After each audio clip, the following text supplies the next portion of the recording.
नमस्कार। चलिए आज जरा समय में पीछे चलते हैं साल 1947 में और ये समझने की कोशिश करते हैं कि लगभग 200 साल के ब्रिटिश राज के बाद जब भारत आज़ाद हुआ तो उसे विरासत में कैसी अर्थव्यवस्था मिली थी। तो इस पूरे विश्लेषण का जो सबसे बड़ा सवाल है वो यही है, जब अंग्रेज भारत छोड़ के गए तो वो अपने पीछे देश के लिए किस तरह की आर्थिक विरासत छोड़ गए थे। और इस सवाल का जवाब पता है कहाँ मिलता है? वो मिलता है अंग्रेजों के इरादों में ही। 1894 में तत्कालीन वाइसराय का ये बयान देखिए, ये सब कुछ साफ कर देता है। उनका मकसद भारत का विकास करना था ही नहीं, बल्कि भारत को सिर्फ और सिर्फ ब्रिटिश साम्राज्य के हितों के लिए इस्तेमाल करना था। तो आइए अब जरा और गहराई में उतरते हैं और देखते हैं कि इन इरादों और नीतियों ने भारतीय अर्थव्यवस्था को किस तरह से पूरी तरह बदल कर रख दिया। ये थी उनकी पूरी की पूरी रणनीति का निचोड़। एक ऐसा सिस्टम बनाओ जहां भारत अपने ही देश का कच्चा माल सस्ते में इंग्लैंड भेजे और फिर इंग्लैंड की फैक्ट्रियों में बने उसी माल को महंगे दाम पर वापस खरीदे। ये एक ऐसा चक्र था जिसे सिर्फ ब्रिटेन को फायदा पहुंचाने के लिए ही बनाया गया था। और इन नीतियों का नतीजा वो इन आंकड़ों में साफ दिखता है। देश की राष्ट्रीय आय यानी नेशनल इनकम 2% से भी कम की रफ्तार से बढ़ रही थी और प्रति व्यक्ति आय यानी पर कैपिटा इनकम की ग्रोथ तो महज 0.5% थी। इसका सीधा सा मतलब ये था कि आम लोगों की जिंदगी में कोई सुधार नहीं हो रहा था और गरीबी लगातार बढ़ती ही जा रही थी। अब आते हैं उस सेक्टर पर जो उस वक्त भारत की कह सकते हैं रीढ़ की हड्डी था, हमारा कृषि क्षेत्र। जरा इस आंकड़े को देखिए, 85%। सोचिए, देश की इतनी बड़ी आबादी अपनी रोजी रोटी के लिए सीधे सीधे खेती पर ही निर्भर थी। लेकिन कमाल की बात यह है कि अंग्रेजों के आने से पहले ऐसा नहीं था। एक वक्त था जब 17वीं सदी में एक फ्रांसीसी यात्री बर्नियर ने बंगाल को मिस्र से भी ज्यादा अमीर बताया था, पर 200 साल की ब्रिटिश राज ने इस पूरी तस्वीर को पलट कर रख दिया। 1947 तक हमारा कृषि क्षेत्र पूरी तरह से ठहराव और शोषण का शिकार हो चुका था। तो सवाल है, ये ठहराव आया क्यों?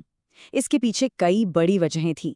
सबसे पहली तो थी जमींदारी प्रथा, जिसमें जमीन का मालिक जमींदार होता था और वो किसानों से लगान तो वसूलता था, लेकिन जमीन की बेहतरी के लिए कुछ नहीं करता था।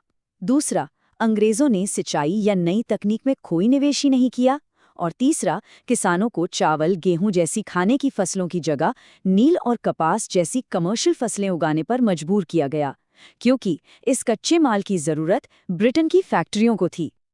खेती-बाड़ी की बात तो हो गई, अब देखते हैं कि हमारे औद्योगिक क्षेत्र यानी इंडस्ट्रीज का क्या हाल था।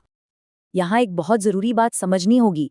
अंग्रेजों के आने से पहले भारत एक प्रमुख विनिर्माण केंद्र था। बंगाल का मलमल तो दुनिया भर में मशहूर था। लेकिन उन्होंने एक सोची समझी पॉलिसी अपनाई जिसे कहते हैं औद्योगीकरण। मतलब भारत के पारंपरिक उद्योगों को जानबूझकर खत्म करना, ताकि ब्रिटेन में बने सामानों का कोई कंपटीशन ही न रहे। उनका मकसद देखिए दो तरफा था। पहला, भारत को कच्चे माल का एक्सपोर्टर बना दो, और दूसरा, भारत को ही अपने तैयार माल को बेचने के लिए एक बड़ा बाजार बना लो।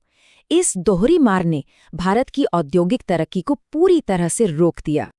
हाँ, ये सच है कि इस दौरान कुछ आधुनिक उद्योग लगे भी, जैसे 1850s के आसपास कॉटन और जूट मिल्स खुली और 1907 में टिस्को की स्थापना हुई, लेकिन इनकी रफ्तार इतनी धीमी थी और ये इतने कम थे कि जो हमारे पारंपरिक उद्योगों को नुकसान पहुंचाया गया था, उसकी भरपाई ये कभी नहीं कर पाए।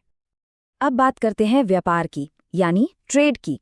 कैसे भारत के पूरे विदेशी व्यापार को सिर्फ और सिर्फ ब्रिटेन के फायदे के लिए बदल दिया गया। ये टेबल ना पूरी कहानी खुद ही बयां कर देती है।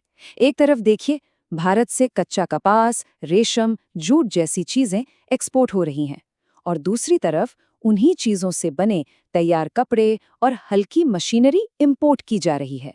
मतलब अपना ही कच्चा माल बाहर भेजो और उसी से बना महंगा सामान वापस खरीदो। और मजे की बात ये थी कि भारत का आधे से ज्यादा व्यापार उसे बस ब्रिटेन के साथ ही करने दिया जाता था। मतलब एक तरह की मोनोपोली बना दी गई थी। और फिर जब 1869 में स्वेज नहर खुल गई तो ब्रिटेन से भारत आने जाने का रास्ता और भी छोटा हो गया, जिससे उनका ये कंट्रोल और भी ज्यादा मजबूत हो गया। और इसी सब से जुड़ा है एक बहुत ही जरूरी कॉन्सेप्ट, धन की निकासी या ड्रेन ऑफ वेल्थ। इसका मतलब क्या था? मतलब ये कि भारत एक्सपोर्ट तो बहुत कर रहा था और उससे सरप्लस भी कमा रहा था, लेकिन वो पैसा कभी भारत में वापस आया ही नहीं। उस पैसे का इस्तेमाल भारत में ब्रिटिश सरकार के खर्चे उठाने में, उनके युद्धों को फंड करने में और दूसरे ब्रिटिश खर्चों को पूरा करने में किया जाता था।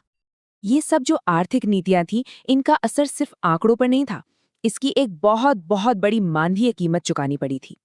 जरा सोचिए, 1947 में देश की कुल साक्षरता दर 16% से भी कम थी, और जब महिलाओं की बात करें तो ये आंकड़ा और भी नीचे गिरकर सिर्फ 7% के आसपास था।